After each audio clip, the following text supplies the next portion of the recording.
First of all, if Crawford get hurt early and he get through it, and when I mean hurt, I'm talking about serious hurt. He can come in there a little bit cold, a little bit nerves. He come in there, he get caught, and just his luck, he might get caught at the end of the round, the bell ring, and he can at least get to his feet and get to the corner. I think what it's going to do in him, he's going to realize that Spence is a little bit stronger than he thought. So what he's going to end up possibly doing, I'm not saying it will happen this way, but I didn't really like the way he fought Victor Postol. Is that his name, Postol? I don't really like the way that he fought, but he didn't really have much of a choice because Victor was so much bigger, taller, and longer. So he had to do something that wasn't all that crowd pleasing. As the saying go, we just gonna win this fight and look good the next one. The thing about the Victor Postol, I hope I'm saying his name, but the thing about that fight that people ain't really understanding about how great Terrence Crawford is, he got in there in a situation and he knew that if he just did what Terrence Crawford usually do, it wasn't going to work. So he came up with something on the fly. He just started winning the rounds and just got the decision. The difference between this fight with Errol Spence is I could see Terrence Crawford getting rocked real bad early, getting back to the corner, taking the next round to kind of get himself together. Because also, Errol Spence, he not stupid. He know if he try to jump in there too fast and blow his whole thing early, it's going to be rough for him late.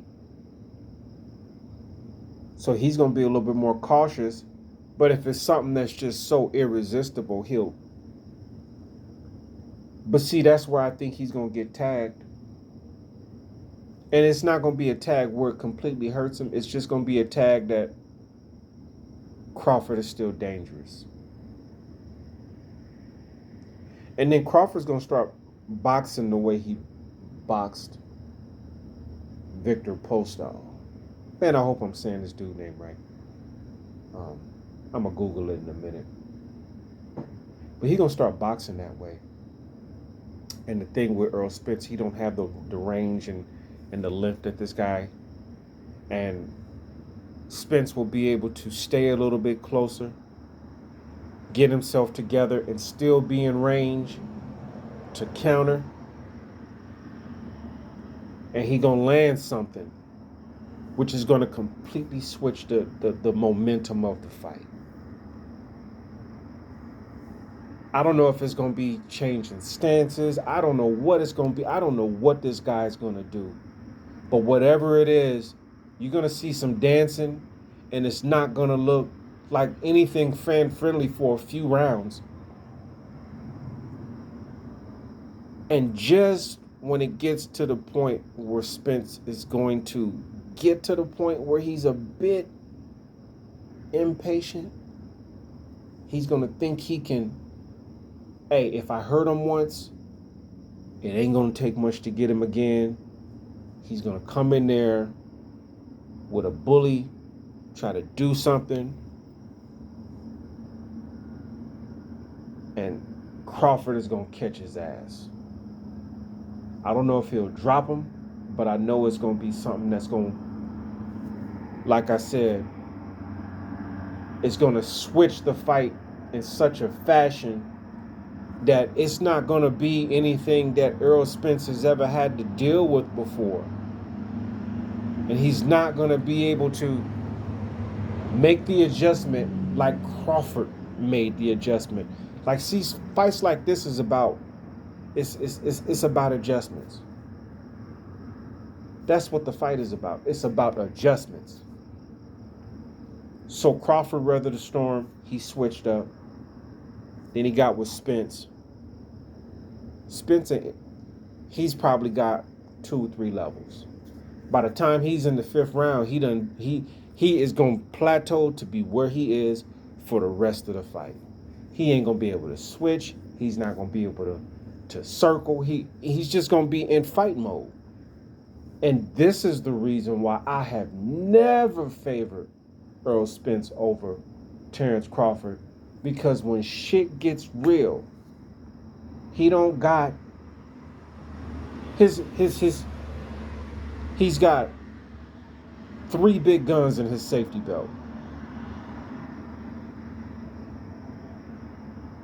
Crawford's got a whole safety belt with all kind of buckles and shit and different types of devices.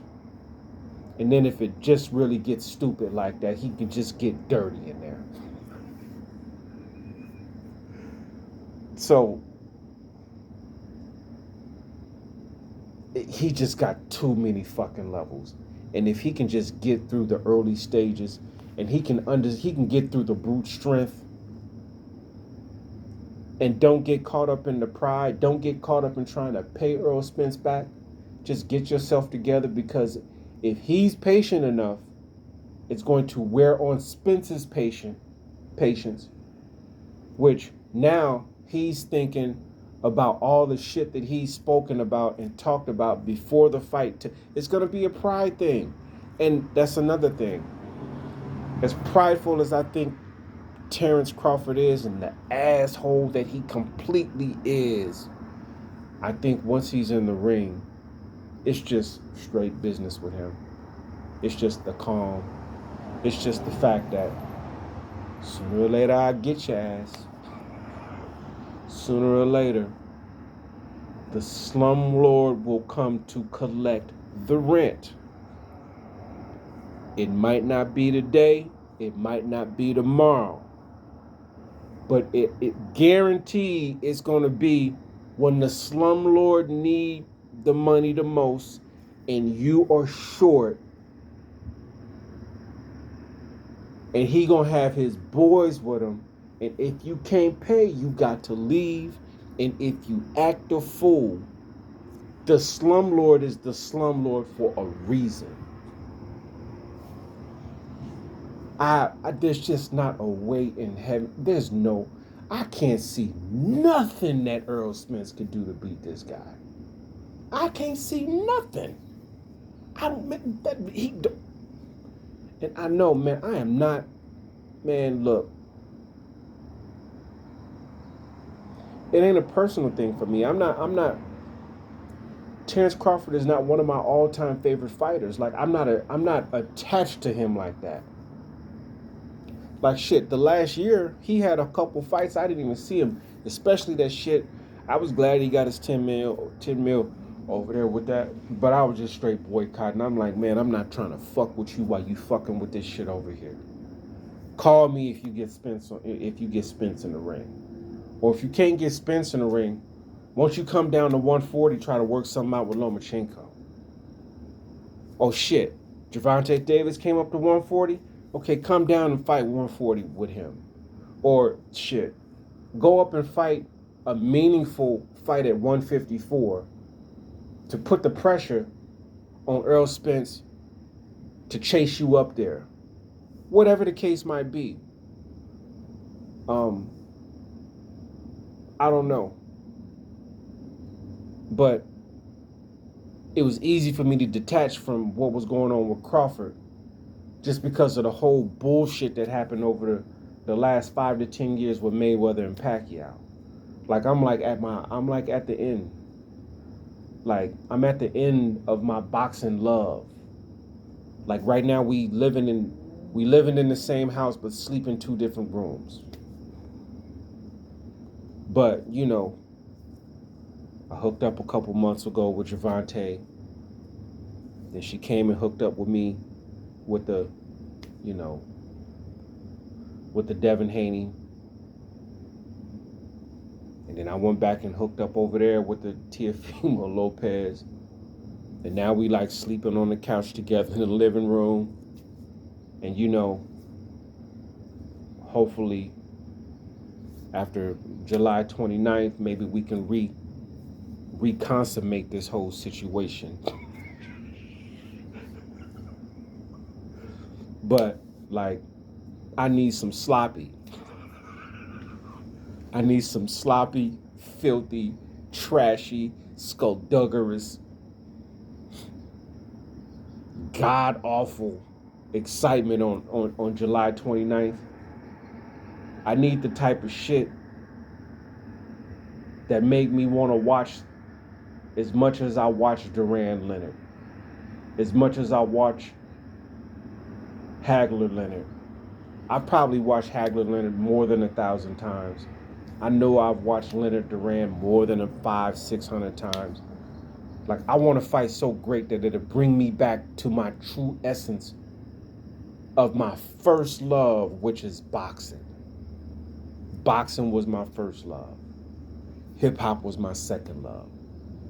And these two dudes, you know, maybe they have learned from Mayweather and Pacquiao and say, we want to rekindle our relationship with the true boxing heads, because without the true boxing heads, we wouldn't be in this position to be financially set to take care of our families. So as an appreciation, we're going to give these people the second coming of Hagler Hearns. We're going to give these people the second coming of Meldrick Taylor versus Julio Chavez. We're going to give these people what they got with Riddick Bowe and Andrew Galata. We just not going to have a riot in the crowd. You know what I'm saying? But even beyond all that, and this is going to be a personal jab, and I know this is not going to sound right, because, you know, Al Heyman, I love for a black man to be successful in white America. And he got Floyd Mayweather, and those motherfuckers went into the land of the wolves and have completely flipped boxing completely upside down. So I love Al Heyman, and I love the PBC. I love the movement. I love the brand PBC. But on the real, I think those fighters over there are soft. When Terrence Crawford was over with Top Rank, or Manny Pacquiao was over there with Top Rank, and they had other fighters over here with Top Rank and the other promotional companies, it just seemed like certain Top Rank fighters were hungrier than the PBC fighters. The PBC had the flash and the glit, and they had Mayweather. But they didn't have no other killers over there other than Deontay Wilder. They really didn't have any other killers over there.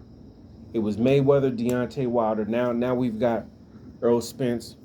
And, you know, Danny Swift, man, I love Danny Swift. Incredible counterpuncher. I appreciate what he's done.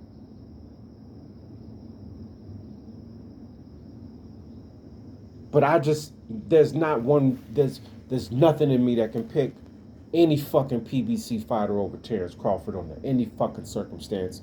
Anything from 154 down. If you PBC and it's Terrence Crawford in the other corner, that motherfucker sleep whole winters, wake up and spit summers. Charlo?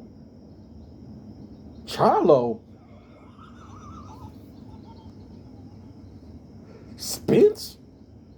What? The motherfucker that flipped out the car? Spence?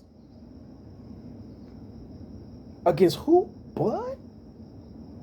Talk about he smoked, but you... Fine. That's what we doing. You know, I like my killers to be horribly disrespectful. You know, Terrence Crawford will talk shit to you in the build up of the fight. While he's in the ring with you, he's beating your ass. If he's doing the after fight interview with the person in the middle of the ring and you say something slick, he gonna talk shit to you then. If you start talking shit at the press conference after the fight, he gonna cut you off and talk shit to you then. And if you still talk slick, he might get off the damn chair and walk over to you while you're over there at the press conference and say, let's do it again right now for free. That's the way I like my champions. Prize fighters personified. That's why I love Tyson. That's why I love Tito. That's why I love Sugar Ray. That's why I love Hagler. That's why I love Julio.